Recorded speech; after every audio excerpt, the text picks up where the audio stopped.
ओम शांति।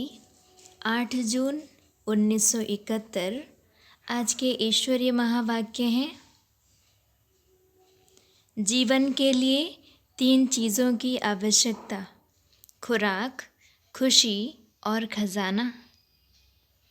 जीवन में मुख्य 3 चीज़ों की आवश्यकता होती है। वह कौन सी हैं? चाहे लौकिक जीवन चाहे अलौकिक जीवन, दोनों में तीनों चीज़ों की आवश्यकता है। वह कौन सी? एक चाहिए खुराक, दूसरा खुशी और तीसरा खजाना। यह तीनों बातें आवश्यक हैं। खजाने के बिना कुछ नहीं होता, खुशी के बिना भी जीवन नहीं और खुराक भी आवश्यक है। तो यह तीनों चीज़ें यहाँ भी आवश्यक हैं। खुराक किसको कहेंगे? खुशी तो हुई प्राप्ति की, बाकी खुराक कौन सी है? खजाना कौन सा है? खजाना है ज्ञान का। खुराक है याद से जो शक्ति भरती है। जीवन की एनर्जी खुराक है। तीनों ही प्राप्तियाँ हो चुकी हैं व हो रही हैं। खजाना भी पूरा मिल चुका है ना, खुराक भी मिल चुकी है, खुशी तो है ही। अखुट खजाना मिला है ना। अच्छा, उस अखुट खजाने को बहुत सहज अगर किसको गिनती करके सुनाओ कि क्या क्या मिला है, तो किस रीति सुना सकती हो? किसको वर्णन करके सुनाओ तो ऐसे सुनाओ जिससे सहज रीति सारा खजाना आ जाए। सागर को गागर में समाकर दिखाओ। खजाने का वर्णन ज़रूर 1 2 3 ऐसे गिनती कर सुनाएंगे ना कि इतना खजाना हमारे पास है। यहाँ भी 1 2 3 4 5 के अंदर ही सारा खजाना गिनती कर सुना सकती हूँ। एक में इकट्ठी बातें आ जाती हैं।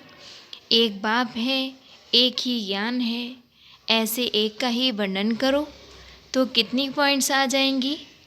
2 का वर्णन करो तो 2 में भी कितनी पॉइंट्स हैं? 3 को वर्णन करो तो भी कितनी पॉइंट्स हैं? तो 1 2 3 4 5 इसमें ही सारा ज्ञान वर्णन कर सकती हो। जैसे खजाने को अंगुलियों पर गिनती करते हैं ना, ऐसे आप भी ज्ञान खजाने को इन 5 गिनती में वर्णन कर सुना सकती हो। यह क्लास कराना, फिर देखना 5 के अंदर सारी पॉइंट्स आ जाती हैं। ऐसे ऐसे मंथन करना चाहिए जिससे सहज भी हो जाए और वही ज्ञान रमणीक भी बन जाए। 5 में सारा ज्ञान वर्णन कर सुनाओ। खजाने को भी वर्णन करके सुनाने के लिए सहज तरीका यह है। छोटे बच्चे को भी 1 2 3 ऐसे सिखाते हैं ना, तो इन 5 में ही सारे खजाने का वर्णन हो। और जितना बार खजाने को वर्णन करते हैं वह मनन में लाते हैं, इतनी खुशी ज़रूर होती है।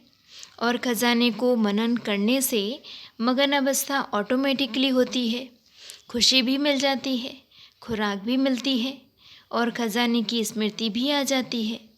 तीनों ही बातें स्मृति में हैं। इस जीवन को श्रेष्ठ जीवन कहा जाता है। याद की यात्रा में रहने से कोई करामात आती है? शक्तियों की प्राप्ति होती है। शक्तियों की प्राप्ति को करामात कहें? जैसे वह लोग कई अभ्यास करते हैं तो उनमें रिद्धि सिद्धि की करामात आती है। इस प्राप्ति को करामात कहें? जिस शक्ति के आधार से आप कर्तव्य करती हो उसको करामात कहें? करामात नहीं कहेंगे। करामात समझकर प्रयोग नहीं करते हो, लेकिन कर्तव्य समझकर शक्ति का प्रयोग करते हो।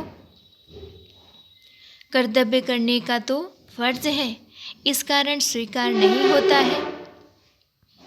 यहाँ करामात की बात नहीं, इसको श्रीमत का प्रैक्टिकल कर्तव्य समझकर चलते हो। उन मनुष्य के पास करामात होती है, आप लोगों की बुद्धि में आएगी श्रीमत। तो श्रीमत और करामात में फ़र्क है। आप लोगों को शक्तियाँ प्राप्त होंगी तो स्मृति में आएगा। श्रीमत द्वारा अथवा इस मत की यह गति प्राप्त हुई, करामात नहीं लेकिन श्रीमत समझेंगे। करामात समझ शक्तियों का प्रयोग नहीं करेंगे, कर्तव्य समझ शक्तियों का प्रयोग करेंगे। शक्तियाँ आने ज़रूर हैं, मुख से बोलने की भी ज़रूरत नहीं, संकल्प से कर्तव्य सिद्ध कर देंगे। जैसे मुख द्वारा कर्तव्य सिद्ध करने के अभ्यास में भी पहले आप लोगों को ज़्यादा बोलना पड़ता था, तब सिद्धि मिलती थी। अभी कम बोलने से भी कर्तव्य होता है। तो जैसे यह अंतर्यामी, वैसे फिर यह प्रैक्टिस हो जाएगी। आपका संकल्प कर्तव्य को पूरा करेगा। संकल्प से किसको बुला सकेंगे, किसको संकल्प से कार्य की प्रेरणा देंगे। यह भी शक्तियाँ हैं, लेकिन उनको कर्तव्य समझ प्रयोग करना है। यह प्राप्ति श्रीमत से हुई। यह जैसे बटन दबाने से सारा नज़ारा टेलीविज़न में आता है, वैसे ही आप संकल्प यहाँ करेंगे, वहाँ उसकी बुद्धि में क्लियर चित्र खिंच जाएगा। ऐसे कनेक्शन चलेगा। यह सभी शक्तियों की प्राप्ति होगी। इस प्राप्ति के लिए जब तक बुद्धि में और सभी बातें समाप्त हों और सिर्फ श्रीमत की आज्ञा जो मिली हुई है वही चलती रहे और कुछ भी मिक्स ना हो। व्यर्थ संकल्प श्रीमत नहीं है, यह अपनी मनमत है। तो जब ऐसी बुद्धि हो जाए जिसमें सिवाय श्रीमत के कुछ भी मिक्स ना हो, तब शक्तियाँ आएंगी। नज़दीक आ रही हो। गायन शक्तियों का ज़्यादा है। कर्तव्य के संबंध में शक्तियों का गायन ज़्यादा है, क्योंकि साकार में अंतिम कर्तव्य की समाप्ति शक्तियों द्वारा है। इसलिए कर्तव्य की स्मृति व यादगार भी शक्तियों का ज़्यादा है। दिन प्रतिदिन भविष्य में देवताओं के स्वरूप का पूजन व यादगार कम होता जाएगा। शक्तियों का पूजन गायन बढ़ता जाएगा। गायन होते होते ही प्रत्यक्ष हो जाएंगे। अच्छा, निर्मल शांता दादी बाप दादा के सम्मुख बैठी हैं। कलकत्ता में सर्विस का साधन तो स्थापन कर लिया है, लेकिन जैसे सर्विस के साधन की स्थापना की है, वैसे पालना का रूप अभी विस्तार को पाना चाहिए। कलकत्ते के म्यूज़ियम द्वारा सभी आत्माओं को कैसे शांति का वरदान प्राप्त हो सके, क्योंकि कलकत्ता में अशांति ज़्यादा है ना। तो इतना आवाज़ फैलना चाहिए जो गवर्नमेंट तक यह आवाज़ जाए कि इस स्थान द्वारा शांति सहज प्राप्त हो सकती है। गवर्नमेंट द्वारा शांति दल के रूप में ऑफ़र हो सकती है, जैसे जेल आदि में भाषण करने के लिए ऑफ़र करते हैं, क्योंकि पाप आत्माओं को पुण्य आत्मा बनाने का साधन है, तब निमंत्रण देते हैं। ऐसे ही कहाँ अशांति होगी तो यह शांति दल समझा जाएगा। ऐसी भी गवर्नमेंट द्वारा ऑफ़र होगी, तब तो आफरीन गाई जाएगी। ऐसा कुछ प्लान बनाओ जो आवाज़ फैले चारों ओर। अशांति के बीच यह शांति दल सेफ्टी का साधन है। ऐसे तुम प्रसिद्ध हो जाएंगे। जैसे भट्टी के प्रोग्राम का गायन है, आग जलते हुए भी वह स्थान सेफ्टी का साधन रहा। चारों ओर आग होगी, लेकिन यह एक ही स्थान शांति का है, ऐसा अनुभव करेंगे। इसी स्थान से ही हमको सेफ्टी व शांति मिल सकती है। यह पालना का कर्तव्य बढ़ाओ। वह तब होगा जब कोई एक स्थान बनाओ जो विशेष योग अभ्यास का हो, जिसमें जाने से ही ऐसा अनुभव करें कि ना मालूम हम कहाँ आ गए हैं। स्थान भी अवस्था को बढ़ाता है। मधुबन का स्थान ही स्थिति को बढ़ाता है ना। तो ऐसा कोई स्थान बनाओ जो कोई कभी भी परेशान दुखी आत्मा हो, चिंता में डूबी हुई हो, तो वह आने से ही महसूस करे कि हम कहाँ आए हैं। ऐसा प्लान बनाओ।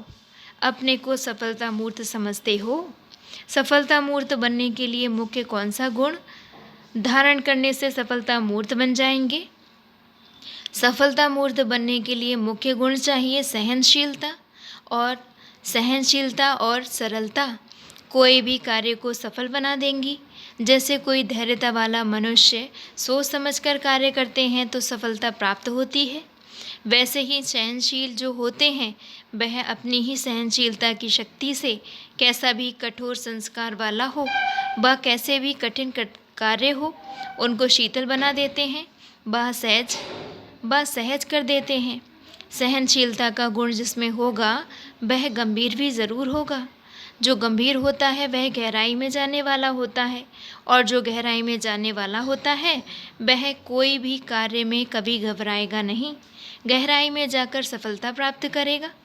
सहनशीलता वाले बाहर मुक्ता के वाइब्रेशन को ही नहीं, लेकिन मन के संकल्प में भी जो उत्पन्न होते हैं, मन के संकल्प भी जो उत्पन्न होते हैं, उन संकल्पों की उत्पत्ति को देखकर भी घबराएंगे नहीं, अपनी सहनशीलता से सामना करेंगे। और सहनशीलता के गुण वाले की सूरत से क्या दिखाई देगा? जिसमें सहनशीलता का गुण होता है वह सूरत से सदैव संतुष्ट दिखाई देगा। उनके नैन चैन कभी भी असंतुष्टता के नहीं दिखाई देंगे। तो जो स्वयं संतुष्ट मूर्त रहते हैं वह औरों को भी संतुष्ट बना देंगे, और चलते फिरते वह फरिश्ता अनुभव होगा। सहनशीलता बहुत मुख्य धारणा है। जितनी सहनशीलता अपने में देखेंगे उतना समझो स्वयं से भी संतुष्ट हैं, दूसरे भी संतुष्ट हैं। संतुष्ट होना माना सफलता पाना। जो कोई भी बात को सहन कर लेता है तो सहन करना अर्थात उसकी गहराई में जाना। जैसे सागर के तले में जाते हैं तो रत्न लेकर आते हैं, ऐसे ही जो सहनशील होते हैं वह गहराई में जाते हैं, जिस गहराई से बहुत शक्तियों की प्राप्ति होती है। सहनशील ही मनन शक्ति को प्राप्त कर सकते हैं। सहनशील जो होता है वह अंदर ही अंदर अपने मनन में तत्पर रहता है, और जो मनन में तत्पर रहता है वही मग्न रहता है। तो सहनशीलता बहुत आवश्यक है, उनका चेहरा ही गुणमूर्त बन जाएगा। सहनशीलता की धारणा पर इतना अटेंशन रखना है। सहनशील ही ड्रामा की ढाल पर ठहर सकता है।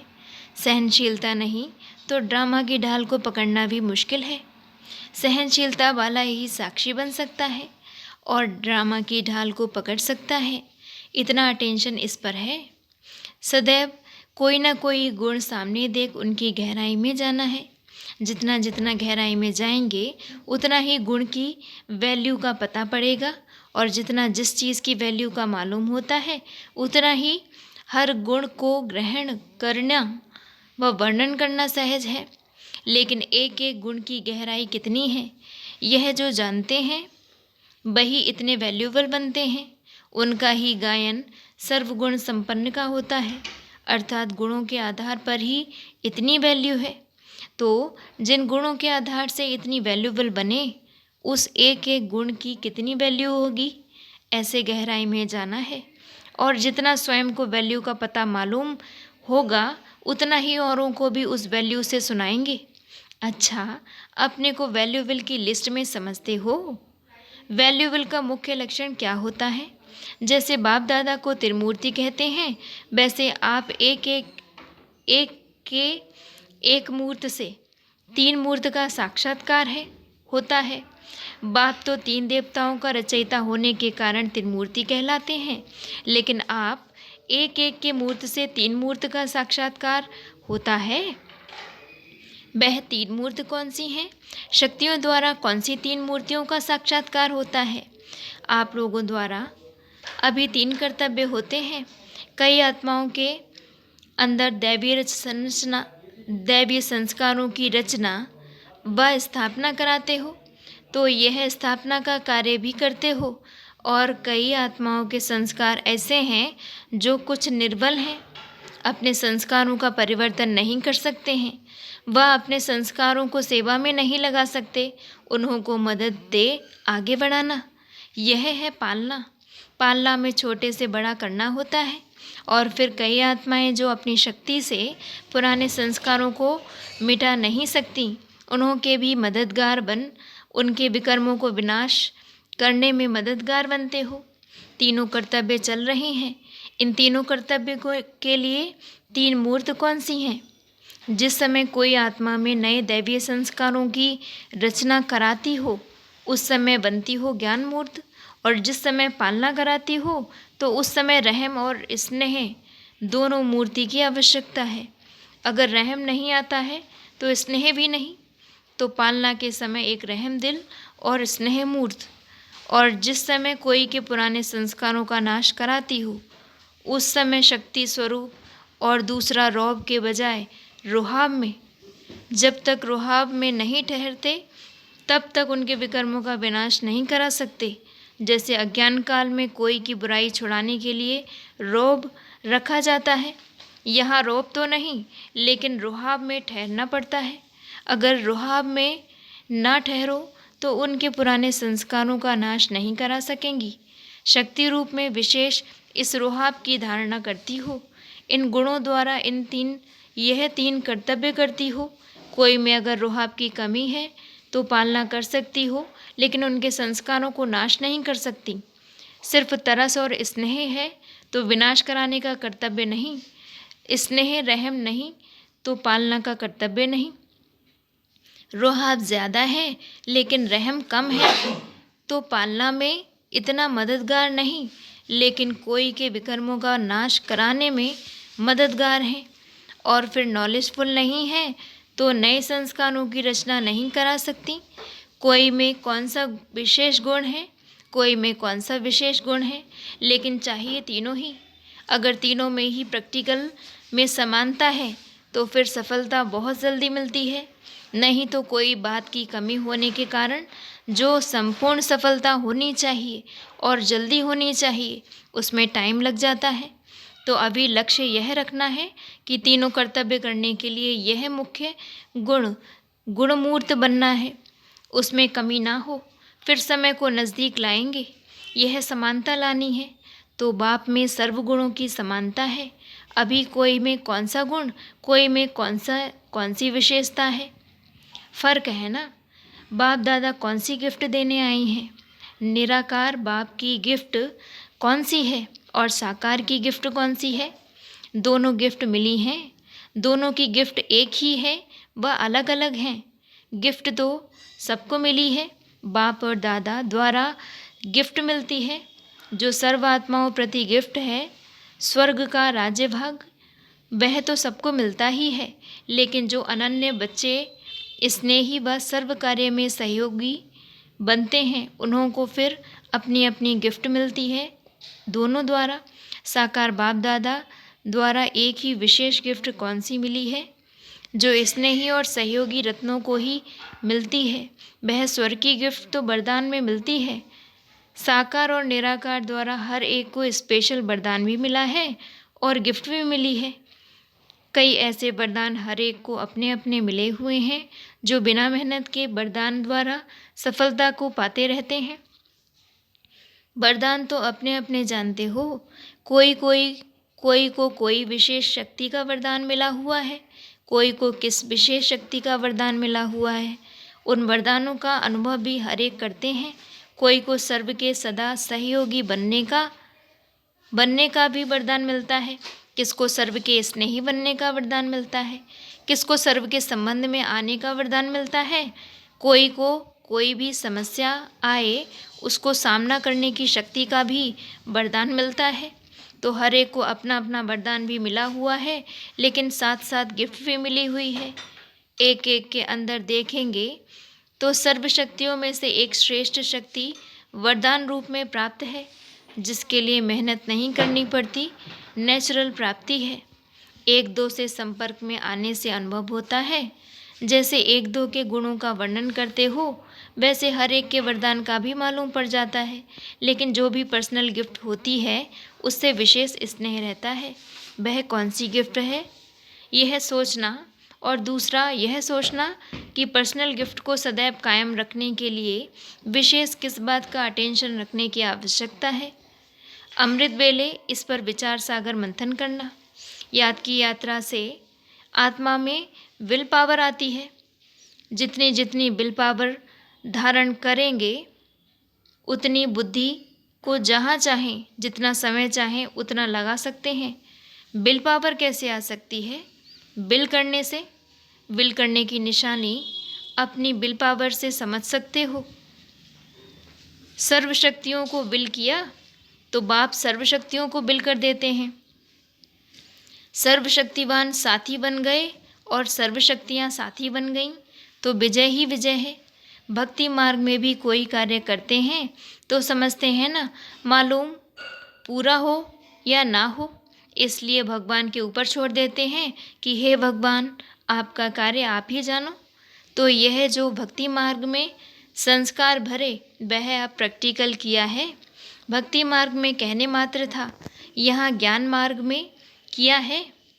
ज्ञान मार्ग में करने की शक्ति, भक्ति मार्ग में कहने की शक्ति, रात दिन का फर्क है। अच्छा, ओम शांति।